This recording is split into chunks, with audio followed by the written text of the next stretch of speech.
My dudes, my yogis, my friends, what is going on? Welcome back for this drop-in episode that I'm gonna do today.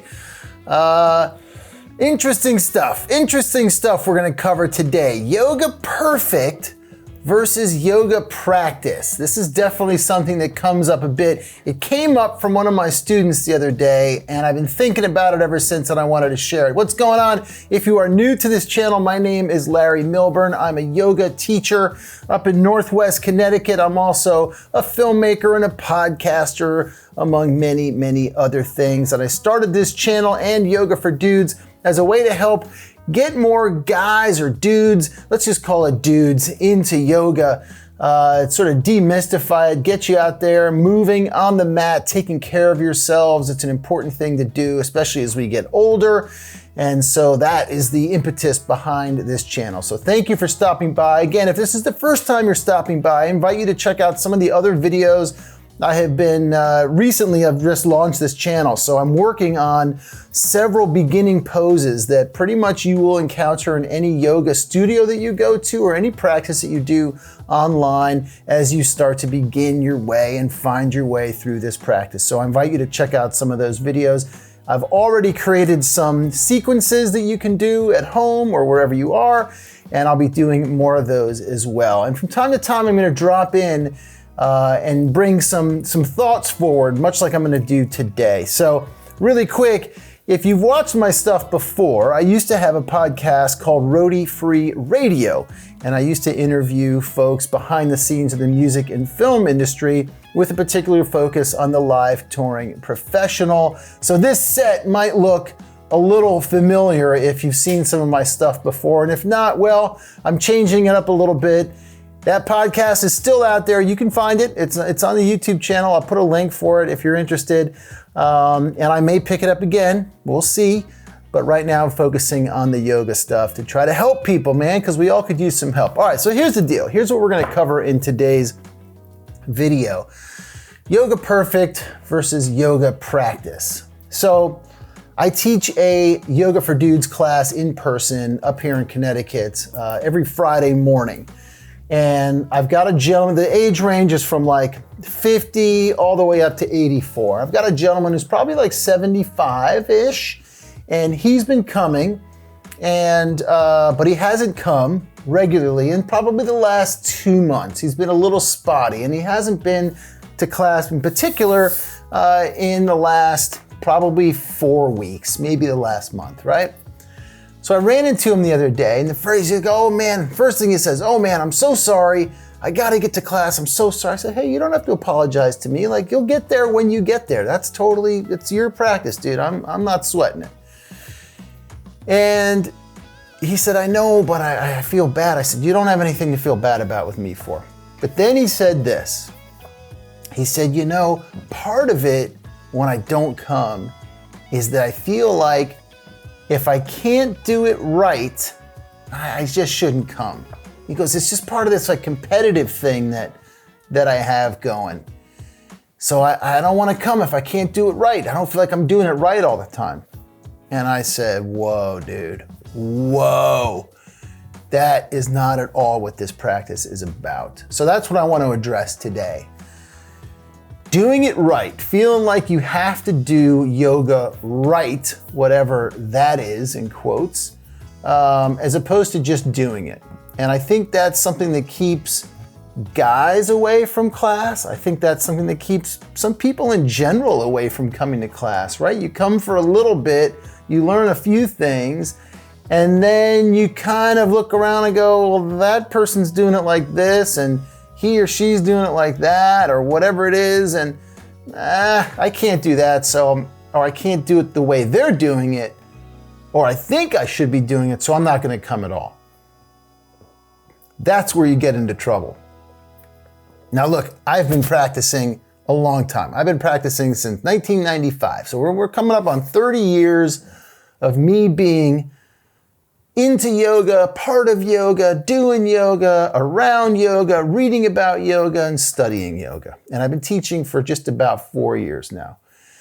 And I struggle with that stuff, right? That never goes away.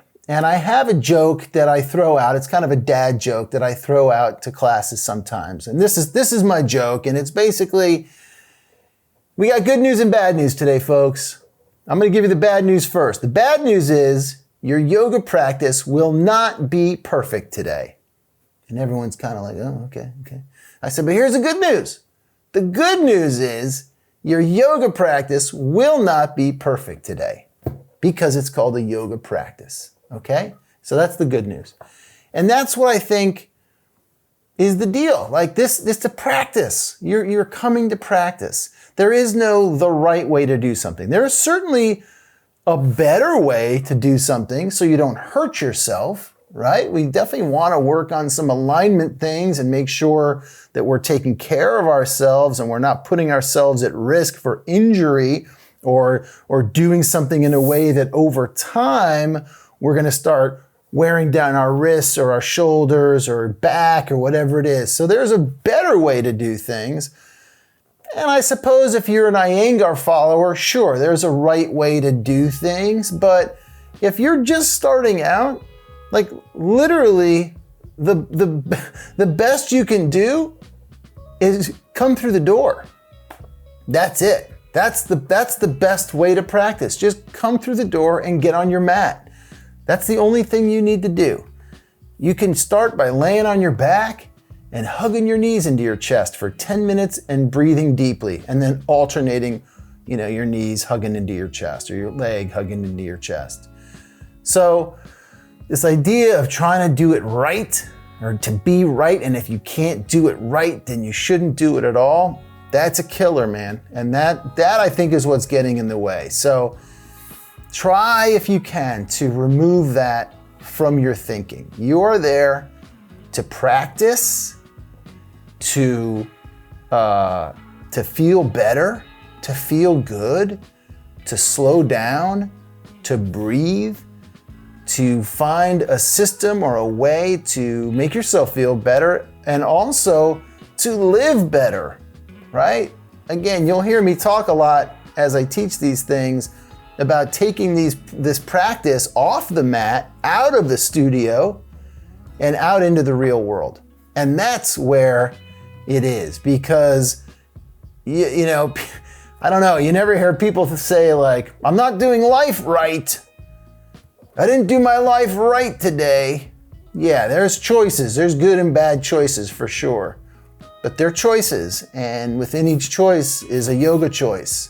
And we'll get deeper into that idea down the road. But for today, I just wanted to sort of leave you with that if you're new to yoga, if you found this channel and you're starting to practice and you kind of understand some of the things that I'm talking about and some of the poses, but you don't, and you're kind of feeling like, I'm not really doing it like he's doing it, and so I'm not doing it right. Like, take that shit out of the equation, okay?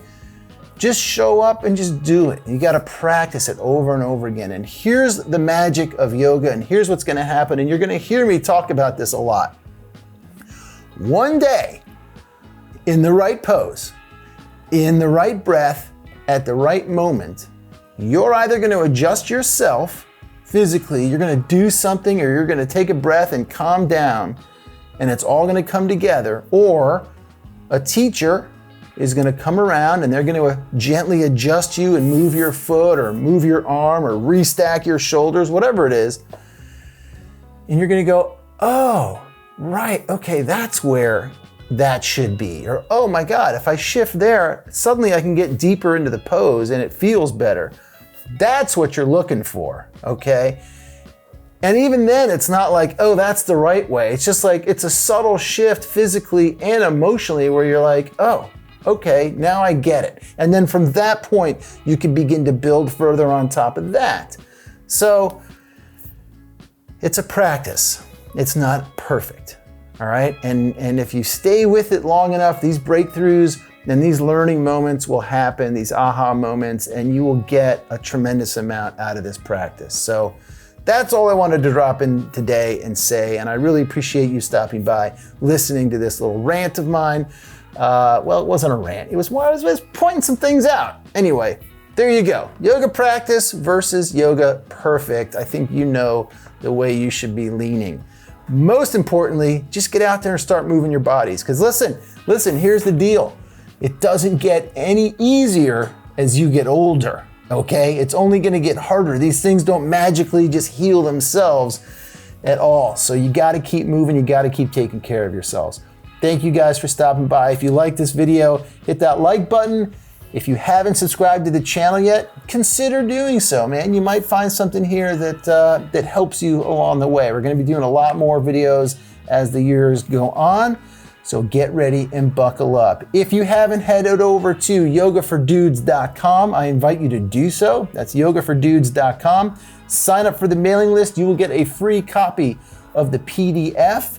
That is a 20 pose yoga for dudes, beginners, dudes, whatever, downloadable guide. And you can have a look at that at home and try some of the things and then pop over here to this channel and start getting to practice together. All right, thank you so much again. We'll see you in the next video. Peace.